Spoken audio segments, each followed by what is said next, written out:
Okay. Good morning and welcome to the special meeting of the regular meeting of the Board of Water and Power Commissioners. Today is Tuesday, September 12th, 2023. This proceeding is being broadcast on Channel 35. The exact broadcast times can be found by contacting Channel 35. Board of Water and Power Commissioners, please stay present for roll call. Commissioner KATZ. Present. Commissioner LEHRER. Present. President McCLAIN-HILL. Present. Commissioner McCGRAW. Present. Vice President NEEMAN BRADY. Present. 5 board members, a quorum is present. Madam President. I have no opening remarks today, except to indicate that the board will be recessing into closed session twice today, both at the top of the meeting and then at our usual time at the back of the meeting. We will do that immediately following general public comment and then resume for the remainder of the balance of the meeting after closed session. Those are my remarks. Public comment is now open at this time. Good morning, speakers. Please be mindful that you will have 2 minutes to address the board. There is one speaker. The speaker is Hisham El-Barari.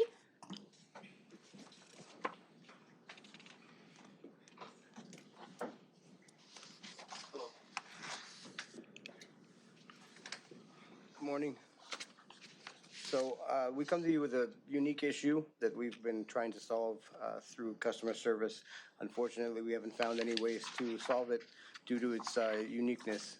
There was a meter issue where there's a confusion of meters that correspond to an apartment building. So this is the gentleman Hisham, and unfortunately, it's been swapped. So his apartment is with a specific meter, and after they upgraded the meters, it was swapped to another one. So it's been approximately 10 years that he's been going through customer service, going through different management that they've been documenting. They've been paying for past bills to be printed. And I think that it's not the lack of wanting to help. I think it's just that it's so unique that no one knows how to solve the problem, which is why we're here. We're hoping that somebody in the board can kind of override it and kind of assign somebody so that they can have someone to talk to, like a correspondent or anybody that can just help with it, assisting that. They actually done the work themselves on tracing and mapping out that it's the wrong meter to their apartment building, but the difference is about $200 to $300 a month for every month ongoing. He's talked to the owner of the building, he's talked to all management, and unfortunately, to no avail, it hasn't been solved. So we have everything in digital format because we found out that your office is a paperless office. So we have that file, and we just need to be able to submit it, and then hopefully somebody can just assign anyone to help mitigate this. So thank you for being here. If you would submit that to our board secretary, then we will have the appropriate party follow up with you. Thank you so very much for your time. Thank you. Appreciate it. Thank you, ma'am. There are also 2 e-comments that will be provided to commissioners. Public comment is now closed. Thank you.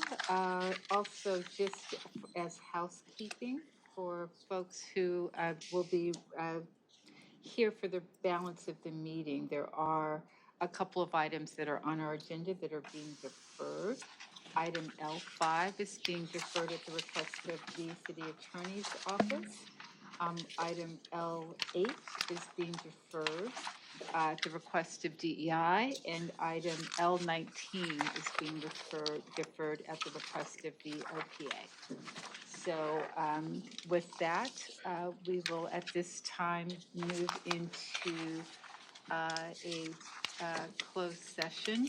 I suspect that we will be in closed session from hopefully no more than 60 minutes, but I don't expect it will be more than an hour. In any event, Julie, would you take us into closed session? The board shall recess into closed session to discuss items listed on item M9. After the closed session, the board will publicly report any action taken in closed session and the vote or abstention thereon of every member present in accordance with California Government Code 54957.1. Thank you. And board members, we're going to retire to our conference room for closed session.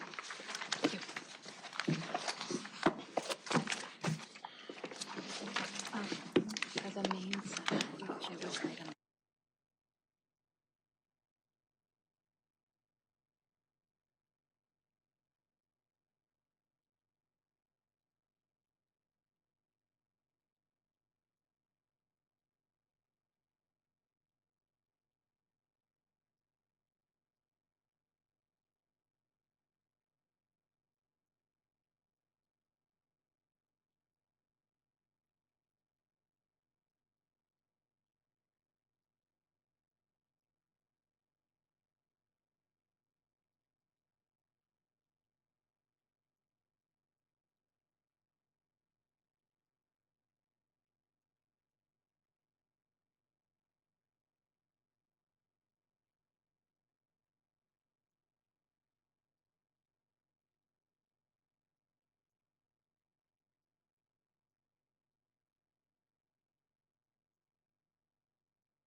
We will begin momentarily. Please maintain silence. Thank you.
Madam President, we're ready to resume.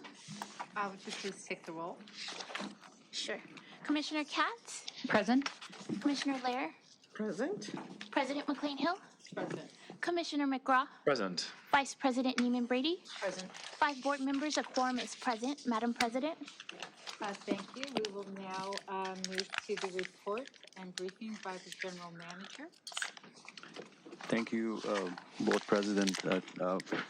I just want to take a few minutes and just update a couple of issues.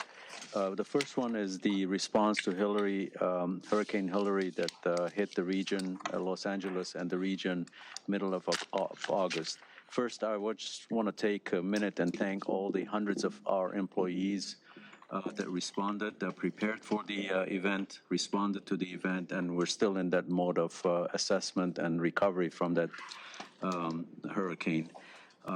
We had prepared for this beforehand. That weekend that we declared an emergency, we stood up our emergency management centers. We have mobilized all the resources, and of course, in the middle of the hurricane, we had the earthquake that we had to also respond to and make sure that we have resources to inspect and make sure that our infrastructure is not damaged by that earthquake that came in. Having said all this, is one of the best news from this experience so far was that we went through the whole hurricane, restored the service very quickly. We recovered from it, and we had 0 injuries to our employees and to the public during that event. During the response, we had an issue with White Memorial Hospital. There was an equipment failure on their side of the electrical system. We crossed the line. We had more than 30 employees that moved resources. We moved engineers, testers into there to give them a hand and restore the service. We were successful in restoring service to the hospital without impacting the operations, although some patients have been moved around, but I think we got it in time for us to get the service back on and then keep the hospital operating. Towards the end of the hurricane, we had substantial damage to the Northern Sierra system, and we are in the process of inspecting and assessing the damage, and we are in the recovery mode on that. That's going to take several months for us to go through that process and restore the service to normal. We are shifting our focus on after-action reports and making sure that we learn, like I said last time, any of these events, we will come out of it knowing something that we didn't know before. Although our customer service response time was extremely well this time, we did very well in responding to questions and responding to the customer's needs, but we still gonna go through a root cause analysis and find out how we can even make that better as far as the communication and information that we give to our customers. The last thing on this issue that financial, Anne and her staff has been extremely helpful in making sure we have our infrastructure to capture our costs because of the declaration of emergency. We want to make every resource available for us to be reimbursed for the expenses that we went through, and that's an ongoing effort that Anne and her team are going through. Very, very special thanks to the emergency management staff, Dan Eshelman and the staff, Simon, Nazir, and Salmo, and his and their staff, Adam Perez from the north. I can go on for hours naming names, but we had a whole bunch of resources that were extremely collaborative with each other. They were backing each other. They were helping each other. Resources were available. John Smith and his team getting resources on the fleet, the aircrafts that we had to fly out there for surveillance and recovery efforts. Appreciate all the help from his team. So I think we had a very good collaborative effort. Hopefully we'll train even more. Hopefully we don't have to use any of those trainings, but this time it came out that our team did very well in coordination. The second item I want to mention is that in line with the theme of preparedness, this month is a National Preparedness Month, and we are celebrating the resources and the focus for us to prepare not only the department and the operations, but also to educate the public and our employees in preparing. The best remedy for us is to prepare when we don't need to respond to those events. And we have two events that will commemorate the month and celebrate the month. September 7th, we had 240 employees participate in the webinar for awareness. We had the city departments, fire department, and other department agencies participate in that event. Dan Eshelman and Brian Lamb and his staff led the conversation, and we have a second event that's going on actually today on the A level. If you have a chance, you can stop by and see the display of emergency preparedness information and resources that are provided to the employees. Please take some time.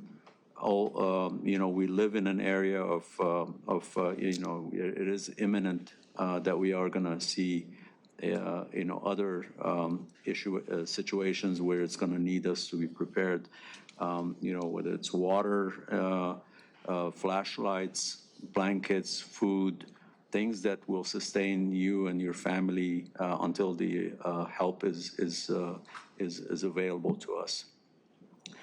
The third item is the celebration of our Hispanic Heritage Month celebration. Between September 15 and October 15, we pay tribute to the rich history of Hispanic Americans' contributions to our culture and our community. That's what makes us strong, and we take time and celebrate, a month of contributions and heritage of a culture that makes us all better off. The Hispanic Professional Engineering Association, with collaboration with the DEI office, are collaborating on several events that I just want to mention quickly, and you will find more information about these events, and we'll make it available to you. On September 16th, there is a festival in MacArthur Park that is organized by the Central American Federation, and this is a celebration that our employees will participate in, and we'll have information to give out to the public. Please, if you have time, participate in that event. It's at MacArthur Park on September 16th. On September 23rd, we have the Mayan exhibit, which again, at the California Science Center, which showcases the contributions, the civilization, and the rich heritage of the Mayan culture. And it's a great educational opportunity, and also immersing yourself in the culture and the contribution that they've provided to us that we can enjoy. On October 10th, LEDWP and the Society of Hispanic Professional Engineering we have a board presentation to you on the annual report, and this is just an update on where we are with that. We also have a very nice event of movie night that is going to be organized at JFB. That's going to be available for us to to attend. And again, information on these events will be coming up to you. The last item is a celebration at USC, a partnership with the campus on sustainability and efficiency programs, and the program that USC has taken advantage of the efficiency programs that we have on the direct lightings and the incentives that we've provided. Commissioner McCLAIN was present at the event. Thank you, Commissioner, for being there, representing the department and learning more about the program and what they've done. So those are all partnerships that we value because educational institutions are part of our communities. We want them to be efficient. We want them to be successful. And this is one example of how the department can help. That's the end of my report. Terrific, thank you for that. I do want to underscore the degree to which the department performed in a seamless way, both in terms of its response to Hurricane Hillary and its folding into the overall citywide response. I was on a number of the calls that were taking place, or the Zooms that were taking place, and also in our emergency operations center at the time. It was really quite something to see the level of collaboration and to see all systems represented and playing their significant role. I also did one, I think, 4 a.m.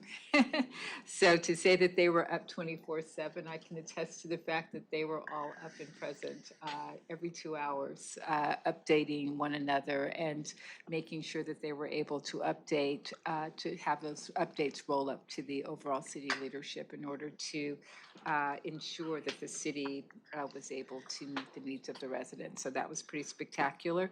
And when ARM says that the department crossed the line with respect to White Memorial, just for folks who may not understand that reference, typically when equipment fails on our side of, quote, the line, it's the public infrastructure, the department steps up and takes care of the issues that are our issues to manage. With respect to White Memorial, that failure was their systems, not ours. And the department nevertheless deployed its expertise to help that hospital get stood back up. And that is not just a testament to the department, but it's also a testament to the citywide collaboration that took place, because you had response from the fire department, response from, I suspect, others across the city who, the police department, who essentially ensured that DWP was called upon. And I appreciate the fact that management responded in the manner in which they did. There are times when the well-being of our citizens have to trump city protocol, and this was one of those times. So I thank you for that. And I appreciate the press getting it correct also. I mean, it would have been very easy to say, oh, the hospital's out and it's LEHRER's fault. For that, I would say that we want to thank Joe Romallo. So I appreciate that. If there's nothing more, we do have the, for introduction, future motions. I'm not aware of any motions that are being introduced at this time. There's a comment from Ratepayer Advocate. I know, Dr. Pickle, that you've asked that L10 and L11 be called special. Would you like to make additional comments or reserve until that They time? don't necessarily need to be called special. I do have a presentation on the rate impacts, but I can do that very briefly. If we go 2 slides in. Okay. One more. Excuse me, one more. These are the impacts on water bills and power bills for these. While the impact on power bills is minimal and mostly negative, slightly, the impact on water bills reflecting a number of factors, but also reduced sales is one of them, is a large percentage, but a moderate dollar change in bills between December and January 1st being the date of the rate change. And the department does have net budget billing and extended payment plans to help customers if they so need so. Okay, thank you. Is that the balance of That's the comments? essence of what's going on. We believe these changes are reasonable and in line with the tariffs. However, they need to be coupled with, again, conservation messages and messages about budget billing. And I guess the interesting piece around conservation is that there's a point at which conservation results in higher bills, not lower bills, correct? You have to outconserve your neighbor. Okay. The joke that's typically told is it's the two hikers are being chased by a bear and say, well, we aren't going to outrun the bear. No, I only need to outrun you. So. Okay. Appreciate it. Thank you. Are there any neighborhood council or impact reports? No community impact statements or formal positions were filed by any neighborhood councils on any of the items on today's agenda. We'll move to H. You're not calling 10 or 11 special. That means that we are. Unless one of the commission members wants to. I have a request for item L14 to be called special beyond that. And the deferred items, it appears as if there are no other items that are being called special at this time. As a result, I'm looking for a motion for items L1, 2, 3, 4, 6, 7, 9, 10, 11, 12, 13, 15, 16, 17, and 18. Motion to approve items 1, 2, 3, 4, 6, 7, 9, 10, 11, 12, 13, 15, 16, 17, and 18. Is there a second? Commissioner KATZ? Aye. Commissioner LEHRER? Aye. President McCLAIN-HILL? Aye. Commissioner McCraw? Aye. Vice President NEEMAN Brady? Aye. 5 ayes, motion adopted. Terrific. There are no management reports at this juncture. Did the department? Hold on. Briefing departments? I'm just looking really quickly to see if I'm missing something in that regard. I'm sorry, your question was? Did you open it to the department heads to say anything? That all comes under general manager. Okay, so. Have anything? Okay. Okay, so What about the fleet services? filed items. Are there any questions or comments concerning filed items? No. Minutes. K, I need a To approve? second. Second? Commissioner KATZ? Aye. Commissioner LEHRER? Aye. President McCLAIN-HILL? Aye. Commissioner McCraw? Aye. Vice President NEEMAN Brady? Aye. 5 ayes, motion adopted. That takes us to closed session, and in consultation with our general counsel, I'm informed. I think Oh, I'm item sorry, did I 14 miss first. something? Yep. Sorry, 14. Item 14, please.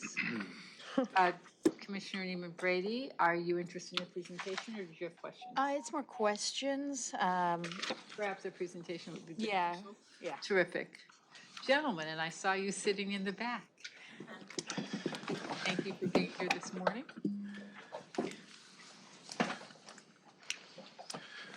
Good afternoon. John Smith, Fleet Services.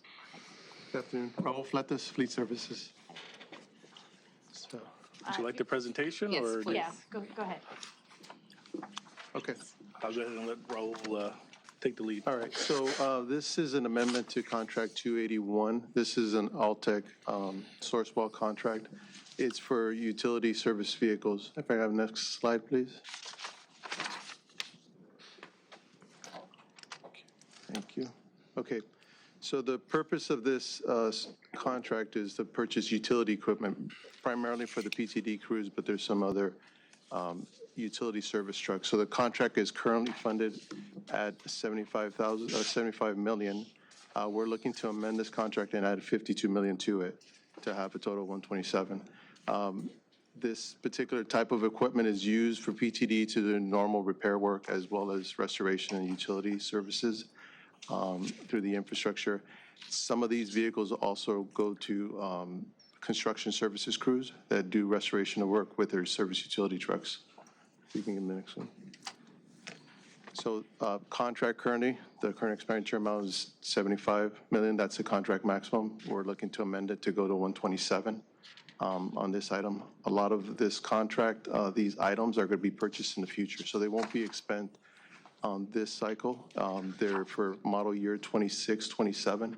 A lot of the manufacturers have moved on where they're taking orders for future, and we're looking to capitalize on that now. So here you'll see where the current funding lies on the type of equipment we're going to have, and then the additional units we're looking to purchase in the years that will come into effect on all these. Do you care for me to go into detail further into them? Okay, and then the next one. And that's what I have on that portion of it. Okay. The reason why I call it this special, this is very much needed, I can tell from the perspective of wanting to have more scale, be able to place orders in advance, and that these are the needs that we're going to have going forward. So from a planning perspective, all of this makes sense. What is missing in here and also in the document is just a conversation about the types of vehicles and how that will evolve as we're trying to electrify more of our fleet, hydrogen. And so I don't know what I missed in here, and I know we've talked about it before, is does this contract enable you, as Alltech is evolving in their evolution, or, configurations? Transition.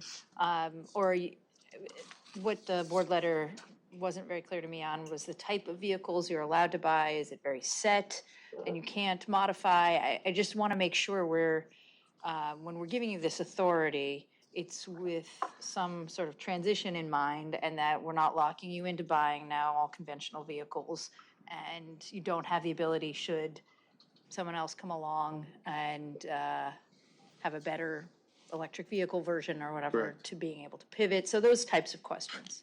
So I'll tell you that we're talking directly to Alltech for that. And so this contract doesn't necessarily ties into just traditional internal combustion engines, which are called ICE, right? So we have the ability to buy electric bucket trucks. So we've delivered receipt of 2 all-electric bucket trucks, which are the first in the West Coast. So Alltech is moving to that technology. They're really pushing it. We're waiting on the manufacturers where the chassis are built, right? They don't manufacture chassis, what they manufacture is the bodies. So they are procuring those items as they become available, and then we are purchasing them on the same contract along with ICE engines. The matter is that a lot of the range and a lot of the issues haven't been worked out. We ourselves are prototyping this item. They're bringing it out to us. We're testing it in real life, and then they're making changes to future productions. So the money that will be in this contract will also be spent on zero emission vehicles. So whether that be, right now we're looking at electric vehicles, but we're going to transition into hydrogen at some point, right? So this contract will also be spent on that, and a smaller percentage based on availability from manufacturers. And is it a deposit that you're placing, or We're what kind actually of placing- obligation will we have should some alternative company come along with a better product? So what we're targeting is only a percentage of our fleet. So there's an opportunity for much more on other contracts, which went before this board, where we're buying that alternative equipment right now. So we are sourcing it through another contract, and we're looking at actively along with this. So there is capacity in the system to bring in more than just what you see currently.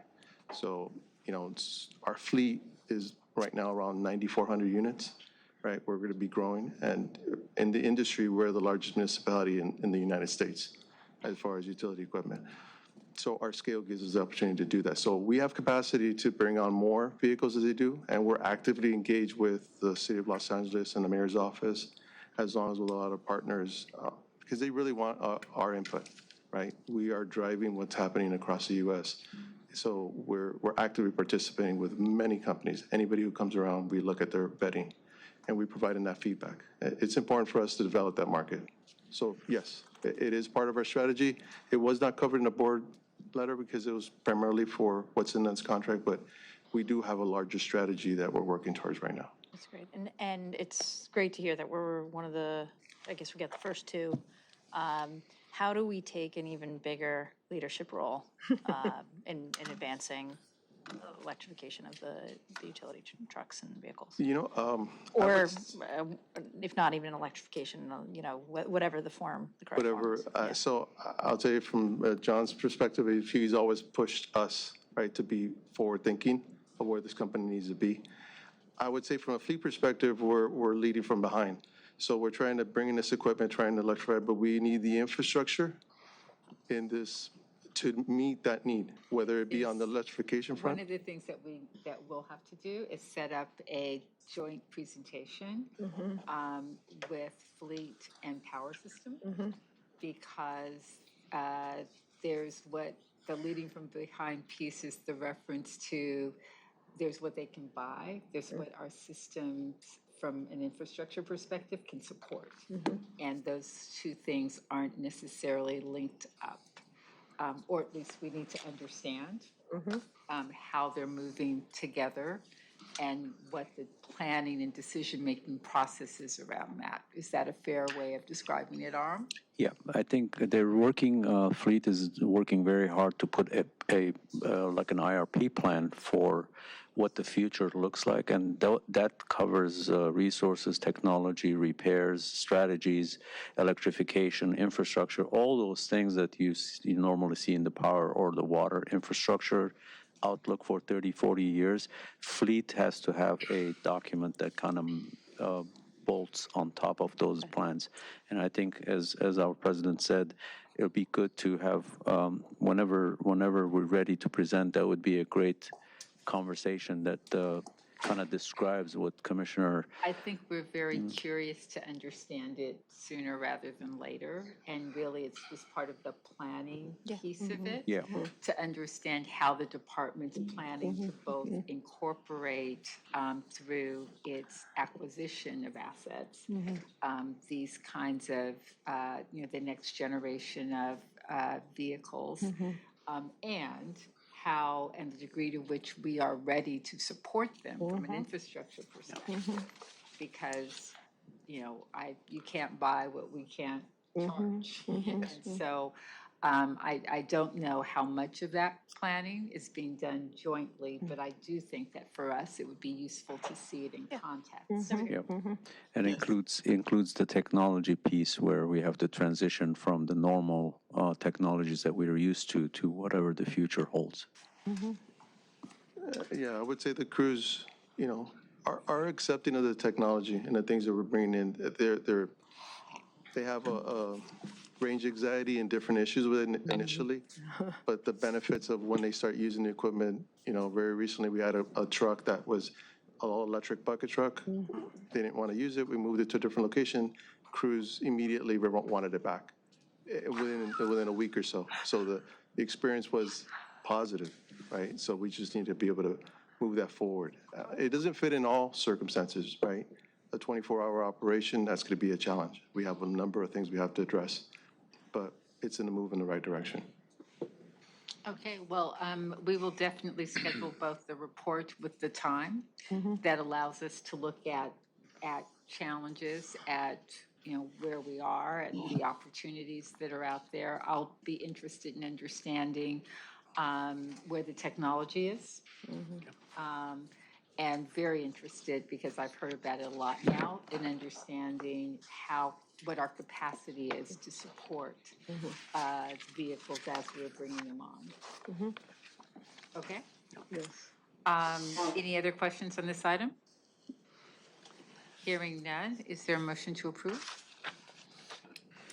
So moved. Second? Would you call the roll? Commissioner KATZ? Aye. Commissioner LEHRER? Aye. President McCLAIN-HILL? Aye. Commissioner McCraw? Vice President NEEMAN Brady? Aye. 5 ayes, motion adopted. Terrific. Thank you. Thank you. Thank you. And now, Julie, with respect to items that currently appear on the closed session agenda, I understand there are a number of those items that could move forward on a open session vote unless there are questions that commissioners have. Would you Yes. identify those items, please? They are items 1 through 6 and item 10. Are there any questions on those items? Commissioner? No. If there are no questions, then is there a motion to approve items 1 through 6 and item 10? I'll make the motion. Seconded. Call the roll. Commissioner KATZ? Aye. Commissioner LEHRER? Aye. President McCLAIN-HILL? Aye. Commissioner McCraw? Aye. Vice President NEEMAN Brady? Aye. 5 ayes, motion adopted. Terrific. Then anything else that we need to discuss that has not been previously taken up in closed session will roll to our next closed session agenda. And with that, our meeting is concluded. Thank you all.